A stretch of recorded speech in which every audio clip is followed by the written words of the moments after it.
করেছে যে আমাদের মারবেন না। বাংলাদেশি বলা হয়েছে, রোহিঙ্গা বলা হয়েছে, কিন্তু তারা জানে যে তারা যেখানে আক্রমণ করেছে এবং সেই আক্রমণকারীদের যেখানে বাড়ি, দুষ্কৃতিকারীদের যেখানে বাড়ি, তাদের বাড়ি থেকে এই জেমুয়া গ্রামটা হয়তো 5-6 কিলোমিটার দূর। জেমুয়া গ্রাম তারা চেনে, এখানে ভাইদের ভোটার লিস্টে নাম আছে। সবাই জানে যে মুসলমানরা ওপার বাংলা থেকে আসেনি, হিন্দু ভাইরা ওপার বাংলা থেকে এসেছেন। আমরা তাদের বিরোধী নই, তাদের নাগরিকত্ব চাই, তারা সব সুযোগ সুবিধা আমাদের মতো পাক, আমাদের কোনো হিংসা নেই। কিন্তু এখানকার যারা ভূমিপুত্র মুসলমান, তাদেরকে বাংলাদেশি বলে শুভেন্দুদের কলিজা ঠান্ডা হচ্ছে না, এখন রোহিঙ্গা বলতেও ন্যূনতম দ্বিধাবোধ করছে না।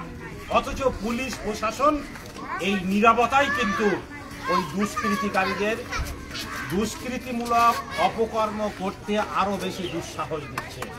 তাই কোনো মুসলমানকে রোহিঙ্গা বললে তাকে শুধু থাপ্পড় নয়, পুলিশকে আইন করে 3 মাসের জেল খাটার ব্যবস্থাও করতে হবে। তাহলে দেখবেন যে কোনো মুসলমানকে রোহিঙ্গা বলার দুঃসাহস দেখাবে না। এই মাটিতে আমরা জন্মেছি, আমাদের পিতামাতারা এই মাটিতেই তারা শুয়ে আছেন, ঘুমিয়ে আছেন। আমরাও মৃত্যুর পরে, আজকের যদি আমার মৃত্যু হয় বাড়ি যাওয়ার আগেই, তাহলে আমার দেহ দেগঙ্গা বসিরহাটে পৌঁছানোর আগেই বলা হবে যে লাশ অমুক সময়ে ফিরবে এবং আগামীকাল জোহরের নামাজের টাইমে মাটি হবে। কোন মাটি? মায়ানমারের মাটি নয়, বাংলাদেশের মাটি নয়, এই ভারতের মাটিতেই আমরা ঘুমিয়ে যাব। আমাদেরকে কি মনে করছে? আমরা হয়তো অসহায়, আমরা দুর্বল, কিন্তু জেনে রাখবেন আমরা ভালো মানুষ বলে, আমরা আইন মানি বলে আমাদের উপরে কিন্তু অত্যাচার করতে আসবেন না। আপনারা আইন মানবেন না, সরকার পুলিশ প্রশাসন নিশ্চয়ই আপনাদের দেখবে। এখান থেকে একটা কথা বলে যাচ্ছি, সংখ্যালঘু সমাজকে বাঁচতে গেলে তারা বুঝেছে যে আমাদেরকে ঐক্যবদ্ধ হতে হবে। আমাদের কোনো শ্রমিক পশ্চিমবাংলার কোনো জায়গায় যদি আক্রান্ত হন, যেভাবে জেমুয়ার ভাইরা আক্রান্ত হয়েছেন, যদি পশ্চিমবাংলার কোথাও তারা আক্রান্ত হন, তাহলে কিন্তু আগামী দিনে আমরা রাস্তায় নেমে তা প্রতিরোধ করব। আমরা কিন্তু হিন্দু ভাইদের বিরোধী নই, আমরা কোনো ভাইদের বিরোধী, কোনো দলের বিরোধী নই, কিন্তু যারা জালেম, পুলিশ প্রশাসন এই দুষ্কৃতিকারী জালেমদের বিরুদ্ধে যদি ব্যবস্থা নিতে না পারে, তাহলে কিন্তু জালেমদের ঠান্ডা করার দায়িত্ব কিন্তু আমরা নেব।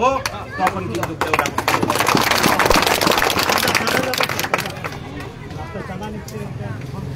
আর আপনারা জানেন যে পরশুদিন মাননীয় মুখ্যমন্ত্রী নেতাজি ইন্ডোর স্টেডিয়াম থেকে ঘোষণা করেছেন যে প্রত্যেকটা পুজো কমিটিকে তিনি 1,10,000 টাকা করে দেবেন। সরকারি টাকা, সরকারের মুখ্যমন্ত্রী হিসাবে তিনি সিদ্ধান্ত নিয়েছেন। প্রতিবাদ করতে চাই না, কিন্তু আমি বলবো যে একটা আমার ভাইকে যেন রাস্তায় দাঁড় করিয়ে চাঁদা না নেওয়া হয়, সেটাও কিন্তু পুলিশকে দেখতে হবে। এই ভাইদের কাছে এসে শুনলাম যে 3টে পুজো কমিটি 2,000 করে 6,000 টাকা নিয়েছেন। এই টাকাটা আমরা পুলিশকে বলবো, এর মানি রিসিট আছে, স্লিপ আছে পুজো কমিটির। আমি পুলিশ প্রশাসনকে বলবো যে তারা অবশ্যই এই পুজো কমিটিগুলোকে শোকজ করবে, যে সরকার টাকা দেওয়ার পরেও কেন এই পুজো কমিটিগুলোকে বিল ছাপিয়ে তারা রাস্তায় অন্য ধর্মের মানুষের কাছ থেকে কেন টাকা নিতে বাধ্য করলো। পুলিশ প্রশাসনকে এটা বলছি, আমরাও কিন্তু এই মানি রিসিটগুলো নেব এবং আমরা মুখ্যমন্ত্রীর দপ্তরে পৌঁছাবো, আমরা রাজ্য পুলিশের প্রধান দপ্তরে পৌঁছাবো।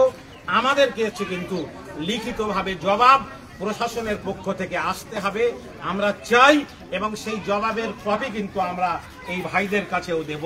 আমরা আশা করি যে ওই টাকা পুলিশ প্রশাসন দায়িত্ব নিয়ে তারা যে পুজো কমিটিগুলো টাকা নিয়েছে, পুলিশের টাকা নয়, সেই পুজো কমিটির কাছ থেকে ওই টাকাগুলো নিয়ে ভাইদের হাতে কিন্তু পুলিশের প্রতিনিধিদের উইথ ইউনিফর্মে এসে ভাইদের কাছে কিন্তু ফেরত দিতে হবে। আরো ভালো হয় যদি পুজো কমিটিকে ধরে এনে ভাইদের কাছে টাকাগুলো ফেরতের ব্যবস্থা করা হয়, তাহলেই তো পশ্চিম বাংলায় মানুষ কাজ করবে। বাইরের রাজ্যে যাবে না, তাহলে আমরা অন্য রাজ্যেও আক্রান্ত হব, পশ্চিমবাংলাতেও আক্রান্ত হব। তাহলে বলবে যে যেখানে আছি সেখানেই থাকবো, আমাদের কোথাও সুখ নেই। তখন কিন্তু সুখের ব্যবস্থা আমাদেরকেই করতে হবে। আমি মনে করি পুলিশ প্রশাসন বিচার ব্যবস্থা অতটা ঠুটো জগন্নাথে পরিণত হয়নি। যদি মনে হয় যে তারা ঠুটো জগন্নাথ, তারা হাল ছেড়ে দেবেন, তাহলে শান্তি প্রতিষ্ঠার জন্য, স্বাধীনতার জন্য যেমন আমাদের ওলামায়ে কেরামরা ত্যাগ করেছেন, শান্তি প্রতিষ্ঠার জন্যও কিন্তু আমরা ত্যাগ স্বীকার করতে পারি। সভাপতি সাহেব,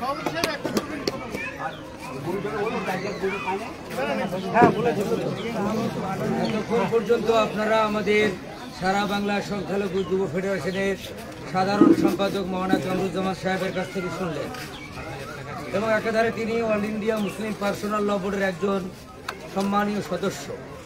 তিনি সব বিষয়টা সরকার এবং প্রশাসনের দৃষ্টি আকর্ষণ করেছেন। আমি একটা কথা বলবো বর্তমান ক্ষমতাসীন সরকারকে উদ্দেশ্য করে, যে দীর্ঘ 34 বছরের বাম অপশাসনকে এই মুসলমান সম্প্রদায় কিন্তু পাল্টে ফেলেছিল। আবার এই সরকারকে নিয়ে এসেছিল তারা আশার আলো দেখবে বলে। এই সরকার আমাদের অনেক ললিপপ দিয়েছিল, কিন্তু সে ললিপপ ভুলে যায় আমাদের নিরাপত্তার অভাব এসে গেছে। উত্তরপ্রদেশ, আসাম, গুজরাটের ছায়া এখন পশ্চিমবঙ্গে। আমরা মাননীয় মুখ্যমন্ত্রী এবং তার প্রশাসনকে বলবো যে আপনারা অবিলম্বে হস্তক্ষেপ করুন, বিজেপিকে আপনারা রোখার চেষ্টা করুন।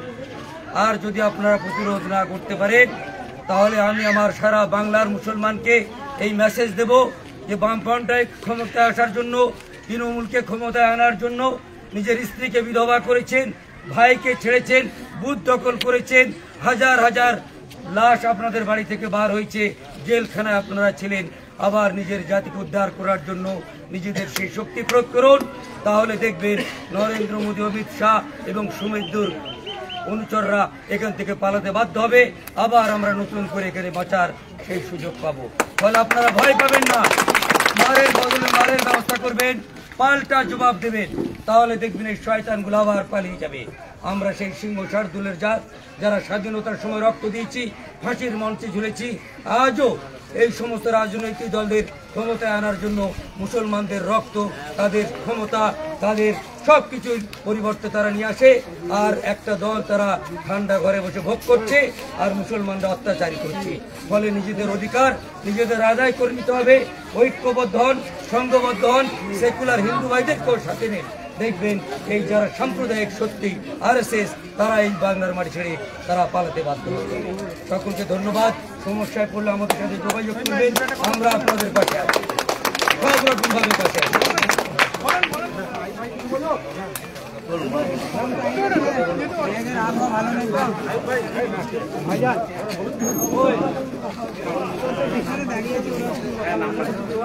আমার আছে, আমার কাছে আছে।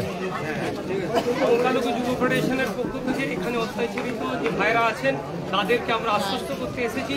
কেউ এসেছে হাওড়া জেলা, কেউ হুগলি জেলা, কেউ 24 পরগনার বিভিন্ন 300-400 কিলোমিটার দূর থেকে শুধু একটাই মেসেজ দিতে, যুব সমাজ, আজকে শিক্ষিত মুসলিম সমাজ কিন্তু জেগে উঠেছে। তারা বিভিন্ন জায়গায় অত্যাচারিত মানুষের পাশে, শ্রমিক মানুষের পাশে, যে জেলায় হোক আমরা দৌড়ে যাচ্ছি, পাশে থাকছি, আগামী দিনে পাশে থাকবো। আমাদের সম্পাদক সাহেব মৌলানা কামরুজ্জামান সাহেব বিভিন্ন জায়গায় সারা পশ্চিমবাংলায় যে কোনো জায়গায় মানুষ অত্যাচারিত, যে ধর্মের হোক, যে বর্ণের মানুষ হোক, সেখানে পৌঁছাচ্ছেন। সেইভাবে আমরা তাদের নেতৃত্বে আগামী দিনে পশ্চিমবাংলায় যদি এইরকম অত্যাচার শ্রমিক মানুষের উপরে হয়, তাহলে আগামী দিনে আমরা রাস্তায় নেমে আন্দোলন করতে বাধ্য হব। যদি পুলিশ প্রশাসন 24 ঘন্টার মধ্যে এই কালিদাস গাঙ্গুলির মতো দুষ্কৃতীদেরকে যদি না অ্যারেস্ট করে, তাহলে তার বিরুদ্ধে আগামী দিনে গণ আন্দোলন হবে। এই হুঁশিয়ারি আমরা দিতে চাই। এই বলে